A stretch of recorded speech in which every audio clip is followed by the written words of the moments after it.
Hello ನಮಸ್ಕಾರ ಎಲ್ರಿಗೂ welcome back to my channel Ammu's ಬ್ಲಾಗ್ನ ಸ್ಟಾರ್ಟ್ ಮಾಡೋಕ್ಕೂ ಮುಂಚೆ ಇನ್ನು ಯಾರೆಲ್ಲ ನನ್ನ ಚಾನಲ್ನ ಸಬ್ಸ್ಕ್ರೈಬ್ ಮಾಡ್ಕೊಳ್ಳದೆ ನೋಡ್ತಾ ಇದ್ದೀರಾ ಪ್ಲೀಸ್ ನನ್ನ ಚಾನಲ್ನ ಸಬ್ಸ್ಕ್ರೈಬ್ ಮಾಡ್ಕೊಳ್ಳಿ.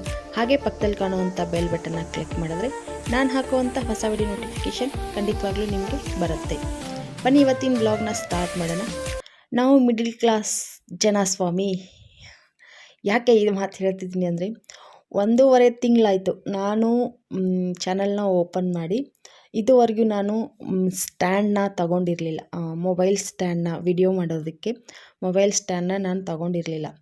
ಬೇಡ, ಯಾವ್ದು ರೀತಿ ಆದ್ರೂ ಹೇಗಾದ್ರೂ ಸ್ವಲ್ಪ ಅಡ್ಜಸ್ಟ್ ಮಾಡ್ಕೊಂಡು ವಿಡಿಯೋ ಮಾಡಬೇಕು ಅಂತ ಬಿಟ್ಟಿದ್ದೆ. ಆದರೆ ಕೊನೆಗೂ ಆಗಲಿಲ್ಲ, ತಗೊಳ್ಳೇಬೇಕಾಯಿತು. ತುಂಬಾ ಕಷ್ಟ ಆಗ್ತಾಯಿದೆ ವಿಡಿಯೋನ ಮಾಡೋದಕ್ಕೆ. ಕುಕ್ಕಿಂಗ್ ವಿಡಿಯೋ ಮಾಡೋದಕ್ಕಂತೂ ತುಂಬಾ ಇನ್ನೂ ಕಷ್ಟ ಆಗ್ತಾಯಿದೆ.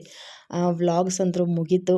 ಏನು ಬೇಕೋ ಮೇನ್ ಪಾಯಿಂಟ್ ಒಂದೇ ಕೈಯಲ್ಲಿ ಮೊಬೈಲ್ ಹಿಡ್ಕೊಂಡು ಶೇಕ್ ಮಾಡ್ತಾ ವಿಡಿಯೋ ಮಾಡ್ತಾಯಿದ್ದೀನಿ. ಹಾಗಾಗಿ ಅಷ್ಟೊಂದು ಕ್ಲಿಯಾರಿಟಿ ವಿಡಿಯೋ ಬರ್ತಾಯಿಲ್ಲ. ಇರಲಿ, ಪರವಾಗಿಲ್ಲ, ಒಂದು ಅಷ್ಟೇ ನೋಡಿಕೊಂಡು ಸಿಂಪಲ್ನಲ್ಲಿ ತೊಗೊಳ್ಳೋಣ ಒಂದು ಸ್ಟ್ಯಾಂಡ್ ಅಂತ ತೊಗೊಂಡಿದ್ದೀನಿ. ಅದನ್ನು ನಾನು ನಿಮ್ಗೆ ಇವಾಗ ತೋರಿಸ್ತಾ ಇದ್ದೀನಿ ಯಾವ ರೀತಿ ಇದೆ, ನಾನು ಯಾವ ರೀತಿ ಆಯ್ಕೆ ಮಾಡಿದ್ದೀನಿ ಅಂತ ನಾನು ನಿಮಗೆ ತೋರಿಸ್ತೀನಿ. ನನಗೆ ಗೊತ್ತಿಲ್ಲ ನಾನು ಎಷ್ಟು ಚೆನ್ನಾಗಿ ನಾನು ಸೆಲೆಕ್ಟ್ ಮಾಡ್ತೀನಿ ಟೇಸ್ಟ್ ಅಂದು ನನಗೇನು ಗೊತ್ತಿಲ್ಲ. ಆದರೆ ನಿಮ್ಗೆ ತೋರಿಸ್ತೀನಿ, ನೀವು ಹೇಳಬೇಕು ಚೆನ್ನಾಗಿದೆಯಾ ಇಲ್ವಾ ಅಂತ. ನೋಡಿ, ಇವಾಗ ಸ್ಟ್ಯಾಂಡ್ ಇದು ಈ ರೀತಿಯಾಗಿದೆ. ಅದ್ರ ಜೊತೆಗೇ ಮೈಕ್ ಕೂಡ ಇದೆ. ಅದೇ ಹೇಳೋದಲ್ಲ, ಮಿಡ್ಲ್ ಕ್ಲಾಸ್ ಜನ ನಾವು ಕಾಂಬೋದಲ್ಲೇ ತಗೊಳ್ಳೋದು. ಹಾಗೆ ಒಂದು ಬ್ಲೂಟೂತ್ ಕೂಡ ಇದೆ. ಸಪ್ರೇಟ್ ಮೈಕು ಹಾಗೆ ಸಪ್ರೇಟ್ ಸ್ಟ್ಯಾಂಡ್ನ ನೋಡಿದೆ, ತುಂಬಾ ಕಾಸ್ಟ್ಲಿ ಇತ್ತು. ಹಾಗಾಗಿ ನನಗೆ ಮೈಕ್ ಬೇಡವೇ ಬೇಡ ಅಂತ ಬಿಟ್ಟಾಕ್ಬಿಟ್ಟಿದೆ. ಸ್ಟ್ಯಾಂಡ್ ಮಾತ್ರ ತರಿಸ್ಬೇಕು ಅಂತ ನಮ್ಮ ಮನೆಯವ್ರು ಹೇಳಿ ನೋಡಿ ಸ್ವಲ್ಪ ಸರ್ಚ್ ಮಾಡಿದಾಗ ಇದು ಸಿಕ್ತು ಕೊನೆಗೆ. ಅದ್ರ ಜೊತೆಗೇ ಮೈಕು ಫ್ರೀ ಇತ್ತು. ಹಾಗೆ ಬ್ಲೂಟೂತ್ ಇದೆ, ಕೈಯಲ್ಲೇ ಆಪ್ರೇಟ್ ಮಾಡೋದು ಕ್ಯಾಮ್ರಾದು. ಅದು ಮೈಕ್ದು, ಇದು ಬಂದುಬಿಟ್ಟು ಮೈಕ್ದು ಕ್ಲಿಪ್ಪು.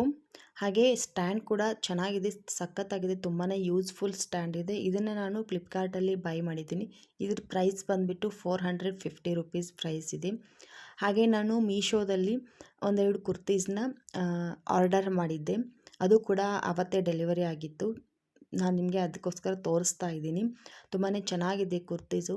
ನನ್ನ ಹತ್ತಿರ ಇರೋ ಎಲ್ಲ ಕುರ್ತೀಸ್ನು ಕಾಂಬೋ ಕುರ್ತೀಸ್ನೇ ನಾನು ತೊಗೊಂಡಿದ್ದೀನಿ. ನನಗಿದನ್ನು ಹೇಳ್ಕೊಳ್ಳೋದ್ರಲ್ಲಿ ಯಾವುದೇ ರೀತಿ ಮುಜುಗರ ಇಲ್ಲ, ಬದಲಿಗೆ ನನಗೆ ಹೆಮ್ಮೆ ಇದೆ. ನಾನು ದುಂದು ವೆಚ್ಚ ಮಾಡದೆ ನನ್ನ ಜೀವನನ, ನನ್ನ ಮನೇನ ನಾನು ನಡೆಸ್ತಾ ಇದ್ದೀನಿ. ಇರೋದ್ರಲ್ಲೇ ಚೂರೋ ಪಾರೋ ನಾನು ದುಡ್ಡನ್ನ ಕಲೆಕ್ಟ್ ಮಾಡಿಟ್ಕೊಂಡು ನಾನು ಈ ರೀತಿ ತೊಗೊಂಡಿರ್ತೀನಿ. ನಾನು ಜಾಸ್ತಿ ಇನ್ವೆಸ್ಟ್ಮೆಂಟ್ ಬಟ್ಟೆಗಳಿಗೆ ಮಾಡೋದಕ್ಕೆ ಹೋಗೋದಿಲ್ಲ. ಯಾಕೆ ಅಂದರೆ ನಾವು ಮಿಡ್ಲ್ ಕ್ಲಾಸ್ ಲೈಫ್ ಜನ, ನಮ್ಮ ಅಳತೆನ ಮೀರಿ ನಾವು ಹೋಗೋಕ್ಕಾಗಲ್ಲ. ನಾವು ಹೆಂಗೆ ಅಂದರೆ 10 ರೂಪಾಯಿ ಉಳಿಯುತ್ತೆ ಅನ್ನೋದಿದ್ದರೆ 1-2 ಕಿಲೋಮೀಟರ್ ನಡ್ಕೊಂಡು ಕೂಡ ಹೋಗೋದಕ್ಕೆ ನಾವು ರೆಡಿ ಇರ್ತೀವಿ. ಆ ರೀತಿ ನಾವು ಜೀವನ ಮಾಡ್ತೀವಿ ಅಂದಮೇಲೆ ಪ್ರತಿಯೊಂದನ್ನು ನಾವು ಯೋಚನೆ ಮಾಡಿ ಹೆಜ್ಜೆ ಇಡಬೇಕಾಗತ್ತೆ. ಹಾಗಾಗಿ ನಾನು ಜಾಸ್ತಿ ಇನ್ವೆಸ್ಟ್ಮೆಂಟ್ ಬಟ್ಟೆಗೆ ಮಾಡೋಕ್ಕೆ ಹೋಗೋದಿಲ್ಲ. ಇದರ ರೇಟ್ ಬಂದುಬಿಟ್ಟು 400 ರುಪೀಸ್ ಇದೆ. 400ಅಲ್ಲಿ 2 ಟಾಪು, ಒಂದು ಪ್ಯಾಂಟು, ಒಂದು ದುಪ್ಪಟ್ಟ ಬಂದಿದೆ.